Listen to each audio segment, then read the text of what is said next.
Hello students, आज कर रहे हैं नेट 2019 का पेपर। इस साल एक ही पेपर हुआ था तो इसको पूरा करेंगे। विच of the following is Hawkins Simon condition, कौन सा है इनमें से? हॉकिंस साइमन का दो है, first and second order actually. So determine I minus A should be positive, ये है। और principal diagonal elements of the matrix should be positive. Principal diagonal elements of this इस तरीके से रहता है, वो पॉजिटिव इस तरीके से जो आता है ये पॉजिटिव होना चाहिए। तो बी और डी सही है, तो ऑप्शन नंबर सी 38C। 39 दो स्टेटमेंट है, हमें निकालने हैं शायद कौन सा सही है कौन सा गलत है।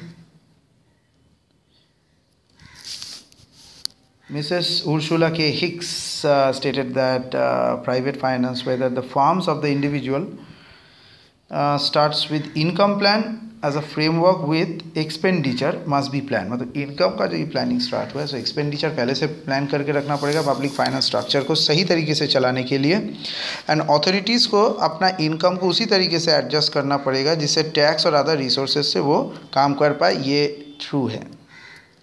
Next, Professor Shiraz pointed out that public authorities जो प्राइवेट एक्सपेंडिचर को अलग करते हैं should balance between income and should be necessary to seek a profit in the manner that individual would। So एक individual profit manner के हिसाब से आगे जाना चाहिए। सो ये भी एक ट्रू है। So option number A is correct. So 39 done. 40 a leftward shift in the labor demand curve।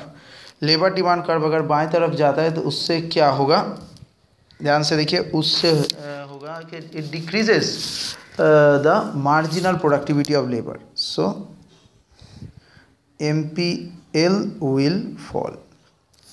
Okay, so यहाँ तो ऑप्शन में है नहीं शायद, yes. So decreases marginal productivity of labour, D. 41 Markowitz theory of portfolio management considers which of the following assumption। So उनके assumption में directly आते हैं, investors are pessimistic about startups but optimistic about the established business। नहीं, इसके साथ कोई relationship नहीं है। investors have free access to fair, ये बिल्कुल सही है।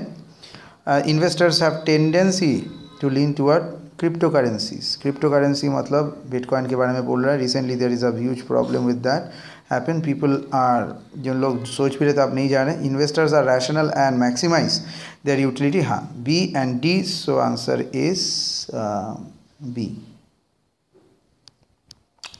चलिए 42 नंबर देखते हैं। Harrod Domar considers a functional economic relationship in which the growth rate of the gross domestic product depends on which of the following. Okay, so वो depend करता है directly on the national net savings rate, सही है। Inversely on the national capital output ratio, ये भी सही है। Directly on the industrial growth, wrong. Inversely on the agricultural growth, ये भी रॉन्ग है। So A and B are correct. 42 answer is A. Overshooting model of exchange rate developed by economist Rudi Dornbusch and attempts to establish what.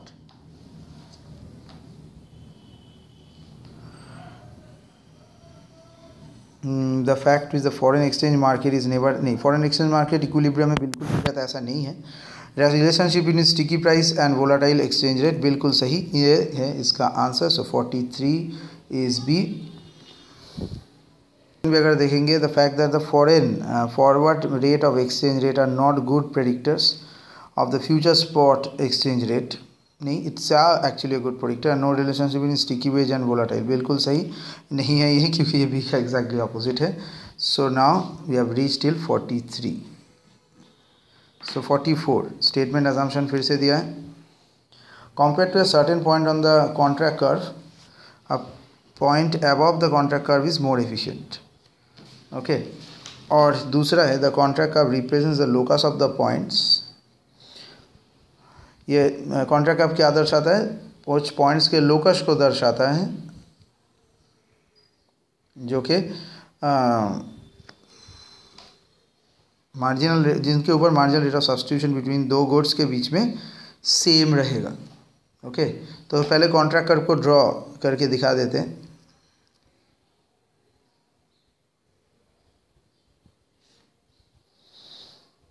ध्यान से देखिए, अगर ऐसा growth का structure है सो ऐसे बहुत सारे सेक्टर्स रहेंगे जहाँ पर ये होगा। Okay, so commodity X and Y मतलब percent A it's box diagram के अंदर आता है, दोनों तरफ से जाएगा। So this is your contract curve, this segments.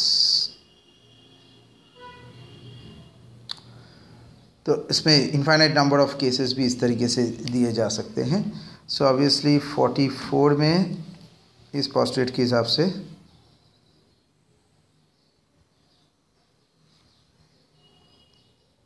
पहला सही है लेकिन दूसरा पहला रॉन्ग है और ये सही है, because contract curve represent the locus of the points और the marginal rate of substitution between two goods for the individual. ठीक है, so this is the MRS structure. यहाँ पर हर एक पॉइंट के हिसाब से 1, 2 एंड 3 पॉइंट के हिसाब से जो दिया हुआ है, so this is applicable. So option number D is correct. 45 absolute income hypothesis क्या एक्सप्लेन करता है? एब्सोल्यूट इनकम हाइपोथेसिस एक्सप्लेन करता है कंज्यूमर बिहेवियर के साथ एसोसिएटेड है। 46 the government multiplier is given by C equal to marginal propensity to consume, T equal to rate of taxation। तो यहाँ पर है 1 by 1 minus C into 1 minus T। ये बहुत इंपॉर्टेंट है, इसे याद रखिएगा। Next, GDP expressed in terms of current prices, इसे क्या कहा जाएगा? This is called nominal GDP। और कंपैरिजन के हिसाब से nominal GDP by real GDP अगर रहा तो उसे कहा जाएगा GDP deflator। Okay, so till 47 we have done. In the next video we will do it from 48.